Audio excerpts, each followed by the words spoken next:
Assalamualaikum warahmatullahi wabarakatuh. Waalaikumsalam warahmatullahi wabarakatuh. Alhamdulillah pada hari ini kita bisa bertemu kembali. Apa kabar semuanya anak-anak? Baik. Ya, alhamdulillah baik. Sebelum pelajaran kita mulai, silakan ketua kelas untuk memimpin pembacaan doa. Berdoa mulai. Bismillahirrahmanirrahim.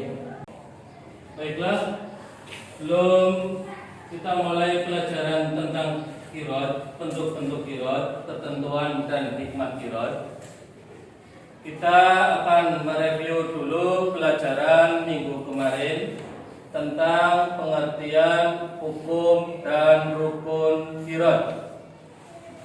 Ada yang masih ingat apa pengertian qiraat? Yang masih ingat pengertian qiraat? Ya.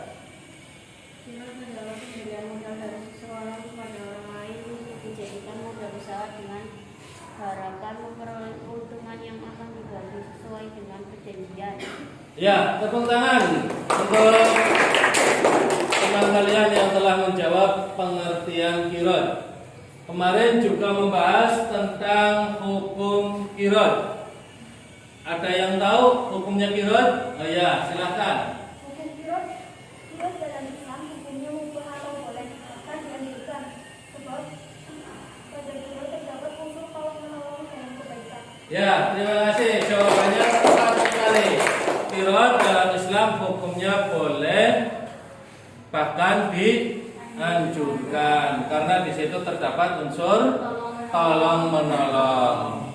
Ya, setelah pengertian hukum rukun. Nah, rukun qiraat siapa yang bisa? Itu ada 6. Yang pertama ada pemodal atau mukrid. Yang kedua ada penerima modal, tarik. Yang ketiga ada harta benda. Yang keempat ada jenis pekerjaan. Yang kelima ada bagi hasil. Yang keenam terakhir ada akad yang jelas. Nah, berikutnya ini tentang qiraat. Amati gambar berikut. Di sini ada bank B, merupakan inisial bank konvensional, bank yang biasa kita temui. Kemudian yang kedua ada bank syariah. Bank syariah ini bank yang berorientasi pada bagi hasil dengan cara qiraatnya qiraat modern. Nanti akan kita bahas. Nah, setelah kalian mengamati gambar berikut ini, kita akan mengetahui standar kompetensi dari menganalisis ketentuan qiraat. Menganalisis ini merupakan taksonomi yang berlevel C4. Jadi kalian nanti harus menganalisis, berpikir lebih dalam tentang masalah qiraat. Membandingkan qiraat, membandingkan antara qiraat yang sederhana dengan qiraat modern. Menguraikan ketentuan qiraat dan menguraikan hikmah qiraat. Nah, ini kompetensi dasarnya. Indikatornya apa? Jika kalian sudah mempelajari tentang masalah qiraat, mampu membandingkan bentuknya qiraat, menguraikan ketentuan qiraat, kemudian hikmah qiraat. Bentuk qiraat. Qiraat ini ada qiraat perseorangan dan qiraat sederhana. Nah, alurnya seperti ini. Ini mukrid, artinya orang yang mempunyai modal, menyerahkan modalnya kepada bank. Di sini proyek usaha. Nanti muktarid juga mengambil modal melalui bank ini. Nah, nanti ada perjanjian usaha qiraat. Setelah itu ada bagi hasil atau keuntungan. setelah kalian mengamati video tersebut, adakah hal-hal yang belum jelas atau ingin ditanyakan? Silakan yang mau bertanya. Ya, Ilham, silakan.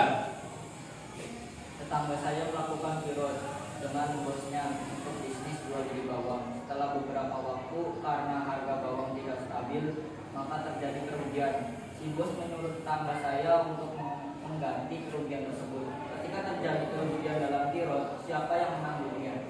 Oh, ya, berarti di sini ada sebuah kasus tetangganya Ilham bisnis bawang dengan bosnya. Nah, karena harga bawang kadang naik, kadang turun, terjadi kerugian. Dari kasus tersebut timbul perselisihan antara tetangganya dengan bos. Kira-kira siapa yang menanggung kerugian tersebut? Ada yang mau jawab? Ya, itu dulu, silakan.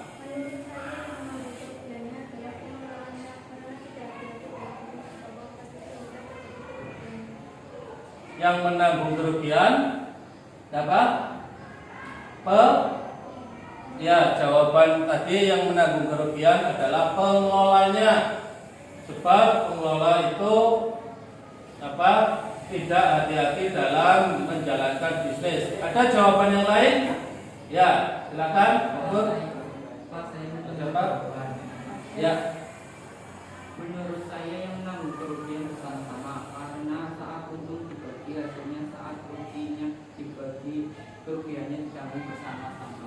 Ya, ada jawaban kedua. Jawaban kedua katanya yang menanggung bersama-sama.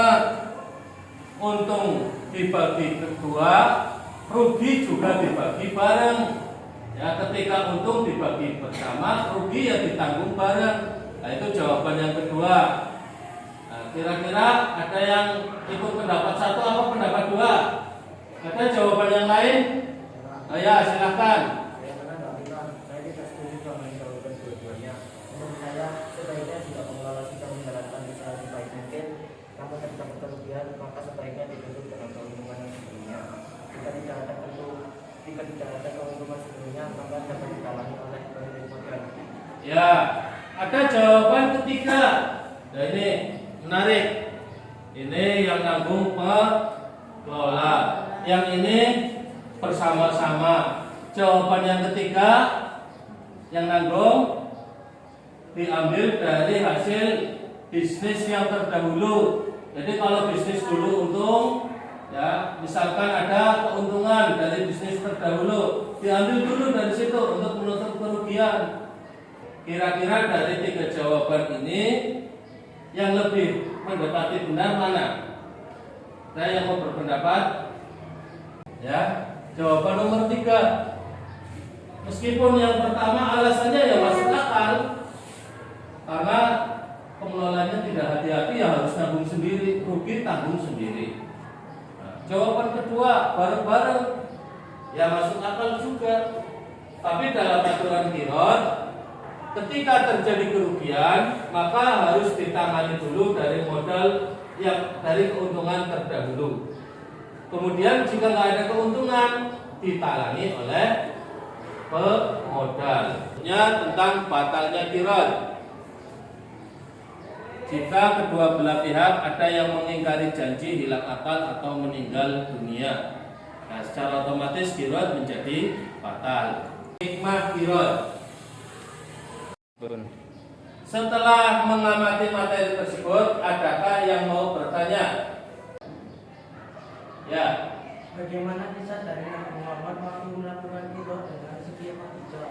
Ya, bagaimana kisah Nabi Muhammad waktu melakukan kirot dengan Siti Khadijah? Jadi Nabi Muhammad itu sewaktu muda, masih bujangan, usia kira-kira 25 tahun. Ini merupakan pemuda yang gagah dan dipercaya, hingga terkenal mendapat julukan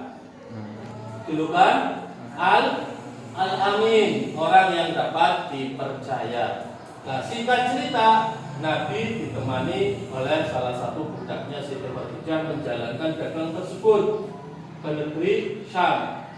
Di perjalanannya sangat singkat. Kalau yang biasanya 1 bulan itu setengah bulan sudah sampai. Sejak kapan kirot sederhana ada? Sejak kapan kirot sederhana ada? Kira-kira sejak kapan ya? Ada yang mau membantu menjawab? Ya. Jika kita membaca buku sejarah Islam, praktek kirot sederhana sudah ada sejak zaman sebelum Islam lahir. Karena Nabi Muhammad waktu masih muda sebelum diangkat menjadi nabi pernah melakukan kirot dengan Siti Khadijah yang kemudian menjadi istrinya. Ya, betul sekali. Jadi kasih tepuk tangan dulu. Ya, jawabannya betul. Kirot sederhana ada sejak zaman sebelum Islam. Jadi kirot sederhana ada memang sebelum Islam itu ada. Untuk berikutnya nanti kalian akan diskusi.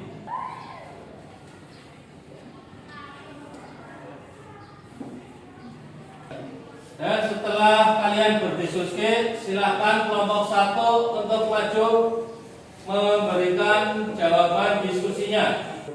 Pengalaman Ustaz dan kehidupan sehari-hari apa saja yang banyak. Karena kirot merupakan salah satu jenis muamalah yang sering terjadi di masyarakat kita. Dan hal ini Kelompok 2 silakan memaparkan hasil diskusinya. Bagaimana pandangan Islam mengenai kirot sederhana berupa penggarapan tanah pertanian yang ada di masyarakat? Dalam penggarapan sawah atau tanah pertanian, terdapat beberapa jenis kerjasama. Di antaranya yaitu yang pertama, musaqah, yaitu pemilik lahan menyerahkan sawahnya sepenuhnya kepada penggarap agar sawahnya menjadi produktif, dibagi hasil sesuai kesepakatan. Yang kedua, muzaro'ah, yaitu pemilik lahan menyerahkan sawahnya sepenuhnya kepada penggarap, benih tanaman dari petani dan dibagi hasil sesuai kesepakatan. Terima kasih, jawabannya sangat sempurna. Kasih aplaus, tepuk tangan.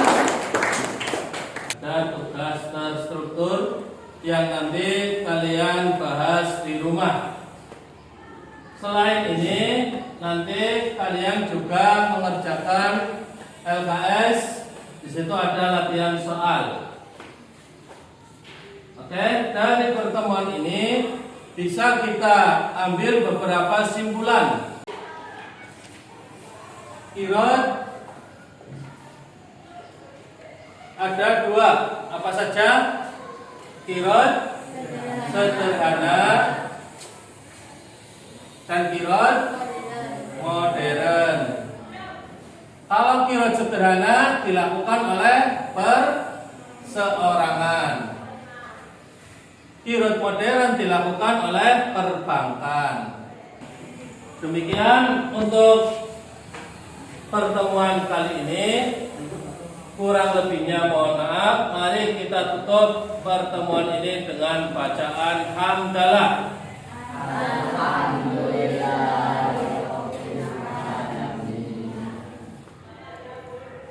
Ya, terima kasih atas segala perhatian. Mohon maaf atas segala kekurangan. Assalamualaikum warahmatullahi wabarakatuh.